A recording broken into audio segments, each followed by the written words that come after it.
Hello' everyone, এইফালে ওলাই আহিছোঁ আমি এফালে দেহা কাম এটাৰ কাৰণে আৰু সকলোকে আগন্তুক নৱবৰ্ষৰ শুভেচ্ছা জ্ঞাপন কৰিলোঁ। আৰু দেখিছেনে এইফালে আজি আহিব লগা হ'ল বাইকত, আৰু যিহেতু ভাইটিহঁত তেজপুৰ গৈছে সেইটো কাৰণে গাড়ী লৈ আহিব নোৱাৰিলোঁ। আৰু এইফালে আহি পালোহি আমি কম্পিউটাৰ দোকান। দেখিছেনে এইফালে এওঁ আছে, ল'ৰাটো আহি পোৱাহি নাই আৰু এজন দাদা আছে বাৰু, যিজনে কামটো কৰে সেইজন আহি পোৱাহি নাই কাৰণে আমি ৰখি থাকিব লগা হৈছে। আৰু এইফালে আমাৰ দেহা দেখিছেনে কিমান ধুনীয়াকৈ বহি আছে। আৰু এইফালে মই আৰু সিদিনাখন যে আনিছিলোঁ চুৱেটাৰটো, এইটো মই দেখাইছিলোঁ কিন্তু স্পষ্ট নাছিলে আৰু সেইটো কাৰণে আজি পিন্ধি আহিলোঁ। দেহাৰ কাম দেহা আধাৰ কাৰ্ডটো বনাবলৈ আহিছিলোঁ।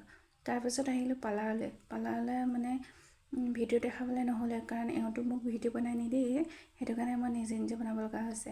তাৰপাছত কাষতে আছিলে বেকাৰী দোকানখন, দেখিছেনে। তাৰপিছত তাৰপৰা দেহাক আকৌ কেক লগা হ'লেই নহয়, ডাঙৰ ডাঙৰ কেককেইটা লাগে, সেইটো কাৰণে কেক আনি দিলোঁ।